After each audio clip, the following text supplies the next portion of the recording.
Welcome, everybody, to the Safe Place Podcast Halloween special. How's it going, Craig? You're right there, Craig. Yeah, fine. Or better known as the Mad Hatter. And then we move on to The Thing. Not it's cause of it, for fuck's sake. I thought it was John Lennon. Because of it. John Lennon out and John's love child. That is like. With a bear. So we're here today and we're going to speak about a few different topics, but primarily we're going to emphasise it around the Joker movie because it's a prominent mental health movie, isn't it, Craig? It is. It's a classic, isn't it? What about you, Roy? Is it a classic? Well, no, because it's quite modern, actually. No, it's Thank you for that thing. no, it's just a brilliant film. It's It is, yeah. if you look, it's brilliant because if you go in depth and understand it, Look at just listening to him talk serious dressed as that. It's just funny, isn't it? it's brilliant. Like, Right, so, yeah, it is a brilliant movie. Now, let's look at the mental health aspect. One of the things we want to do on this podcast is show people out there that are suffering with mental health, thinking that there's something wrong with them. We want to educate you to understand that everything is right with you. There is nothing wrong with you. Everything that your body is doing, the thoughts you're having, is absolutely right and normal based on what you've been through in your life. And in a way, you could enjoy that, can't you? Enjoy being a human being that has this mental health and has to live with it and just dance in that. Yeah, dance in the acceptance that you are you, and that is okay. All right, so the Joker movie. I mean, one of the things that stood out massively for me in the Joker movie is that if he had love in his life, he wouldn't have turned into the Joker. So love was the key from family. He had a lot of love from his mum, didn't he? No, she abused him, didn't she? Big time. He might not have consciously knew that when he was an adult, but there must have been some sort of unconscious, repressed memories going on. And in a sense, surely somebody unconsciously knows that somebody's being used. They're being used in some way, and really, he was just a toy for the mum to try and get some sort of message out to Thomas Wayne, wasn't it? So, but let's go back to the idea of love. One of the incredible things is, let's look at psychosis, one of the most extreme forms of mental health that people can go through. He had psychotic episodes that all have involved being around love. He had one where he was on stage with Murray, and he had Murray say to him, "If you was my son, I'd be proud of you." He had psychotic episodes of having a girlfriend and the girlfriend accepting him. So what you could see is, incredibly, even the psychosis was a desperate attempt from his psyche for him to find some sort of love within his body. And what happened in the movie is society created a monster from that, from those ingredients, which could have created love. Yeah. It created a monster, didn't it, at the end? It did, because that's what... Go on, bro. there was a lot of bullying, just because he was different, wasn't he? Absolutely, yeah. The bullying's a big part of it. And Right? it's like the amount of beatings he had in the film. Like in the beginning, by Life the was kids, just he had beating him his up, he had his wasn't sign taken off him. It was his job trying to get the sign back, and then once he gets his sign back, he gets a kicking of a lifetime. You didn't watch the whole film, you just watched the first 5 minutes, Yeah. didn't you? And look at the bullying aspect of it. Why does somebody bully? Because they've been through shit. Yeah. They've not found love in their life. Yeah, it's- and they've been abused. And what they try and do to take away that difficult pain of feeling vulnerable and pathetic and out of control, they replace that through a behaviour of being the one in control, being the one in power, and hurting people. And some people only watch that film as if it's just a normal story. They don't go that deep into No, it. they don't. Do you reckon that is in everybody that is a bully, that they've gone through trauma in their lives Ryan, as well? even- do you even- think there's two types of bullies? Do you think there's a bully that's been traumatised, or do you think there's a bully that's just, say, wealthy, powerful? Good point, bro. I think both. So one type of bully is somebody that's been deeply traumatised.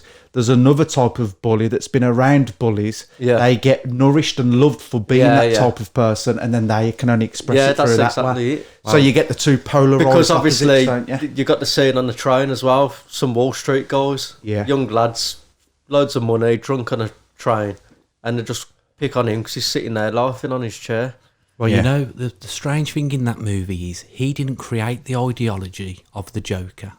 the people took that upon themselves Oh, yeah, to do yeah, it. yeah. He didn't actually create himself in a way, Well, Yeah, but it was he pro- acted for them in a Sorry. sense, didn't he? but unconsciously. Unconsciously, yeah. In the end, he did. There was an appetite from society that it was become so alienated by a big divide between the rich and the poor. Which we and have. obviously there was mental health cuts. The Maybe. Joker went through mental health cuts, didn't he?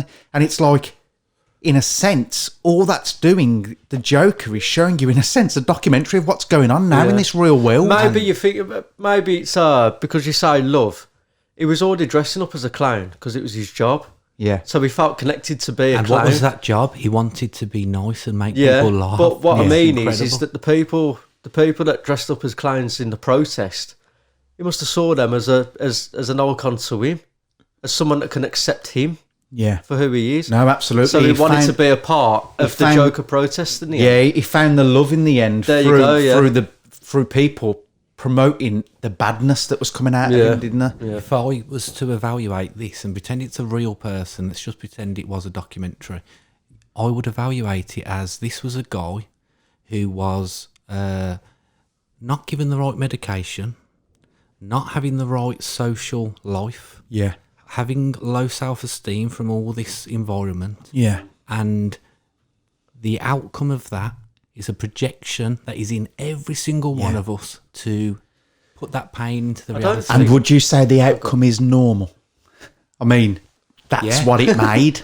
And That's exactly what it made. It made the Joker, and then people that don't understand what's going on unconsciously inside every human being, what drives and motivates us, the feeling of wanting to be loved and connected. And when we don't get it, we'll go to opposite extremes to find it, even if it's through don't- crime and abuse. I don't think there's any more medication he could have. He was already on 8 fucking. It was the only different medication varieties. Arthur Fleck needed was love and acceptance. Yeah, yeah. If he would have got that, And there wouldn't have been But a Joker. he got it in the end. He got it, absolutely. He got it in the end. Yeah. But hopefully, what we can try and do is get to a point where we can send a message out that somebody that's going down that way, where they're feeling the pain of not being given the significance, acceptance, and love that they're looking for, instead of unconsciously going down it and then going, right, that pain, I'm going to dish that out to the world around me because I want you to feel as shit as I do. We can make people conscious that that's going on within them, and that there are ways of finding that love through the healthy ways of doing it, isn't there? yeah, and you know, if you look back at the video, watch the film again, and look at the times where he does that laughing little twitch that he's got. It's in moments where the society lets him down. Yeah. It makes him feel uncomfortable, and he knows that something that is wrong is happening, and he can't say anything like, you shouldn't speak to me like Yes. So he laughs. As Sigmund Freud said, one of the greatest and most obvious, in a sense, psychological ego defense mechanisms is humour. And you can see that, think of it like this, as Craig said, he felt really uncomfortable, vulnerable, shamed in certain how uncomfortable situations. did you feel watching the film? felt Watching that, uncomfortable, that's yeah. how brilliant it was. So he felt uncomfortable in those situations. And then what happens is the psyche, which is a great friend of yours, that's always trying to make you find a window of light and get you out of it, makes you have an impulsive reaction to laugh. Because if you can laugh, hopefully you'll feel better in that state than you will without the laughter, feeling shit, feeling not loved, not wanted. I mean, one of the other narratives through the movie was this: the need for a father in his life. Why can't people watch that movie instead of driving home and go, that was a good movie about a bad guy in a superhero film? It's like, no, that movie's about everyone's fucking life. Yeah. Ain't it? You can all connect with that. We've all got this shadow inside us that has come out every now and again in certain situations. You was never in control of that. No. But there's a place in that film where he could have got help from the therapist. He could have done, Could yeah. have got help from the friend. He was past a gun. Do you know what I mean? It was Yeah. like, it was all leading for him to be the Joker and this disaster bad guy. Yeah. I mean, one of the lovely scenes in the movie for me that really stood out is when he's having that imaginative journey in his mind that he's on the Maury show, and this Maury character who he looks up to like a father, someone that he wants to aspire to be, the comedian, doesn't he? And he calls him down and he says, "If you was my son, I'd be really happy to have something like along those narratives." And the love that was in his heart. And that's all that... If that could have been a reality, there wouldn't have been a Joker. Now let's turn that back to anybody go in your lives now, back at home. Every single day there are opportunities for you to go beyond yourself. Realise that all you've ever needed is love, significance, acceptance, compassion, empathy. And if you can give that gift to somebody else, even if you're full of pain, my God, that is the best chance you've got to find the life that you deserve. Because going down into that black hole of pain and suffering and destroying yourself in that place is not what you deserve. You deserve so much better than that, don't they? And there's a person out there who can hear that because they're in this place, but there's also an unconscious blindness to that reality. Yeah. With that part of the film, he went off into little delusions with a relationship, didn't he? Yeah. Again, he just wanted to be loved by a Did woman, you? like most of us want to be loved by somebody else as much as we give out and Yeah. get back. I don't think in the film he had any delusions about hurting somebody, did it? It was all about him trying to find healing through love. Good.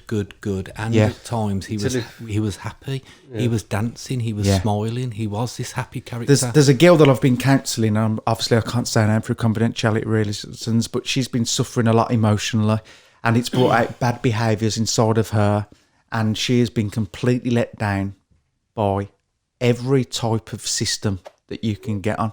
She's been let down by the law. She's been let down by psychiatry. She's been let down by therapists, and she now is left in a position where the only thing she can ever do is respond to this awful trauma, these awful emotions, and go towards the light. And the incredible thing is, I can see why she's doing what she does. I can see the acceptance there for it. To most people that are trying to work with her, they see it as crazy behaviour. Yeah. They see it as incorrect behaviour. Because it's not like them. So the problem is, everyone has to act in a world where we say that we accept that there is 1,000 different ideologies, different religions, different characters, personalities. Even him just laughing would upset somebody on the bus, wouldn't? Yeah. Give him a It's card. just like, oh, you're being different now. And you know what? The incredible thing is we can get lost in loads of different things, what people need to do. It doesn't get more simple then. You want love. Your ego might defend you right now and say, no, I don't want love. That's a load of bollocks. That's only I want come from cash. bad trauma. That perspective has only come from bad trauma. When you was a little boy before you was traumatised, or a little girl before you was traumatised, all you wanted was your mum and dad to hold you and make you feel safe in the world. So all you ever needed was love. If you can identify that that's the one thing that's caused you the most sabotage in your whole life, and understand that if you can go back to the rawness of it and try and express it and look for it in the right ways, then you can identify that that same thing exists inside somebody else. Instead of condemning people, bullying people, And it wanting can to be hurt anything people as well. Yeah, you just want to give them what you need. And if we can get that awareness around that simple philosophy of people just need to be loved. Well, Yeah, let's tell them what. Or love, yeah. Let's tell them what awaits at the other side of that, because Right. without that acknowledgement and acceptance, you have the Joker. You have the madness, Yeah. the Joker that's just in normal And reality. look what we had today, David Bowman. We had a guy that went through all of that. He struggled, and I can't even begin to imagine the suffering he's been through. And now he's an addiction support worker, and he gets nourished and fulfilled by giving and helping people. That's the and way to we do it. mentioned on the podcast that even that can be sort of a selfish act and a little bit of your ego that wants to do this, like a thing that looks good. But look at that compared to the way that other people get it. The outcome is much more worth it because you're helping people and you're benefiting their lives. So over the next week, guys, get on in your life, start becoming conscious of when you see someone's stupid behaviour outside in the world. For instance, I get this one where, and I've done it in the past many times, I'm driving, someone does something stupid, and I'm like, oh my God, what an idiot, you shouldn't have done that. And the incredible thing is, I've been that idiot 100 times doing something that somebody else don't And then get. you become that. It's like we're in a mass, we're mass crazy, aren't we? Well, this is a thing Boy where wears a mask. this is where if you think of this now as a perfect example, when you're irritated by someone and you want to tell them your perspective on reality, which could be morally correct, remember, it doesn't matter. It's no significance. What's significant is you feel good and have a great day. And if I've done this many times with people, they have started a conversation and they have been aggressive or rude or something, and I've been able to project the reality of the conversation that I want to hear, which is, let's get this back up to a level where we can both speak, and they leave with a smile on their face when they came with confrontation on their face. Let's look at the dark side. So we just preach to people about, you want love, and if you can identify that love is what the other person wants, we're going to be fine, right? Let's look at the dark side of love. So somebody goes, all right, I'm going to try something different. I'm going to try and love somebody.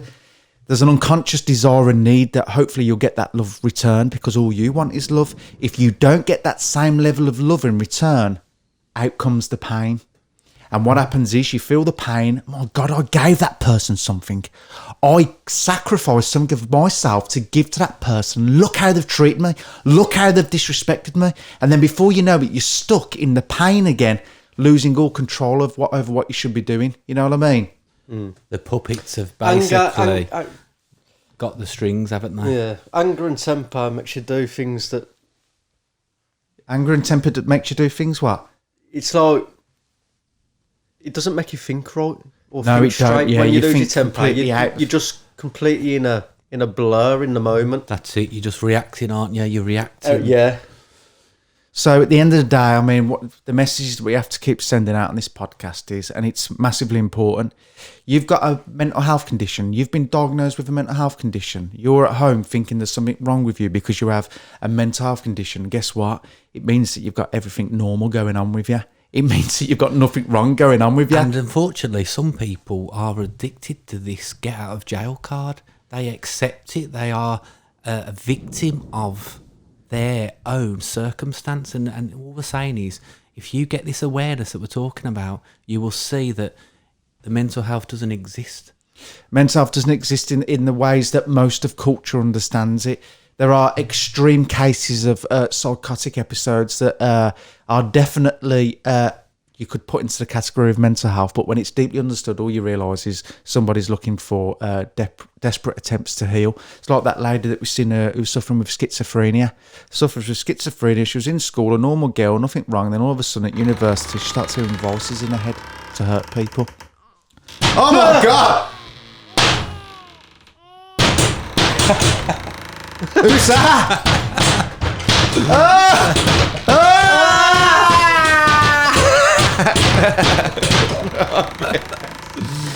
That was the girls right there. Beautiful work, ladies. What the zombies. So, when we look at it, the lady with schizophrenia, right? She's getting those voices in her head. She didn't really feel unsettled at first. She went and said to her mate in a dormitory, I'm hearing voices in my head. Her mate said, I think you need to go and have a chat with the doctor. She went to the doctor. She was describing to the psychiatrist that she was having thoughts in her head. And as soon as she just said, I'm having thoughts, the psychiatrist dropped his pen, looked at her and went, you're having what? Yeah. And as soon as she heard that, she thought, oh my God, what is wrong with me? Anyway, the schizophrenic voices inside her head were getting more and more powerful, to the point where she was isolated in her home, petrified to go out, thinking that people was coming to kill her and attack her. In the end, they found out when she had the right counselling that she was abused massively as a young girl, right? The trauma came out at university when she was more stressed than ever. So the more stressed you are, the more it has a chance of bringing up this trauma. And then the voices that were saying, people are trying to kill you, you need to hurt them, you need to get rid of them, they're going to kill you. Many people would go, something's wrong with her. Guess what the voices were doing? They were trying to protect her from being in the same position, the same trauma that she was as a little kid. If she can now identify those voices as a part of her psyche that's actually trying to protect her, instantly her sense of well-being improves. The thoughts calm down and this girl can start to lead a normal life again. Now, unfortunately, there's lots of specialists and professionals out there who will hate us saying this to mock their reaction to the situation. Well, fuck them. You know why? Because there's a hell of a lot out there that will say, you know what, boys, you're right. I don't want to listen to the second narrative. No, because they're the sort of people that we have to see this reality. They can see it on their own terms. Look, at the end of the day, there's enough information out there now that this is the right type of help for people. This is our story. Tell them how we know this, though. Well, I'll put the links to all the TED Talks in from world-renowned counsellors, psychotherapists that talk about how you from your help experience, people. If you want to go mad, From you my wanna go experience, dark, ultimately, all they need is to understand that the way their bodies are acting, the way their emotions make them behave, the way their mind thinks is normal based on what they've been through. I'm a psychiatrist and I'm saying that's not normal. I don't need to argue with you. You go and look at the counter narrative. I don't need to argue with that. I know my story, you know yours. You go and do your research, I'll go and do mine. At the end of the day, people need to be aware that they've got everything okay with them. They may struggle, they may be suffering, but everything's all right. And that is the end of it. And that's what causes the mental illness, is that walking into the doctor's room and saying, I have been divorced, I have got my heart ripped out and trampled on, I have lost everything and I don't know what to do. And just that guy saying, that sounds like you would be that sad if you had all those external events. Absolutely, happening. yeah. Simple as that. So not guys, shock.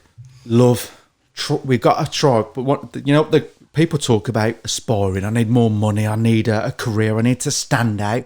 Do you know what the most important thing is that you can ever try and learn to do in your life? Above all else, try and find ways of loving people better. That's And it. Loving yourself better. How That's about this it. one? I was just going to say, loving Yeah. yourself. How about this It's the one, main Ryan? thing. What? You do a great thing. Yeah. You do something really nice for your girlfriend. You take the kids out all day. You have a feeling that you feel quite good, don't you? Yeah. Now, what I need you to do, and everybody out there, is to try and love yourself and feel okay when you don't do those things. When you are at your worst fucking depth of feeling shit, I need you to love yourself, because that's the quickest way to get back on track. I would do, because I love it when she goes to stays at mum and dad's for a couple of days. I just get me time alone. So that brings us to an end of the Selfish. Halloween special. We hope you liked it, guys. We're a little bit mad in this one, but you know what? We embrace it and just try and find better ways of accepting and One loving second, each other. Georgia, I'm joking. He's joking. He loves you to bits. All Calm right. down. All right. Take care, everybody. When I'm back on top in June. That's life. And as funny as it may seem, some people get their kicks stomping on a dream. But I don't let it get me down. 'Cause this fine old world, it keeps spinning around.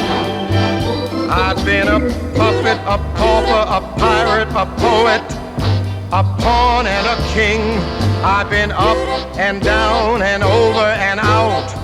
And I know one thing, each time I find myself flat on my face, I pick myself up and get back in the race. That's life. That's life. I tell you, I can't deny it. I thought of quitting, baby, but my heart just ain't gonna buy it. And if I didn't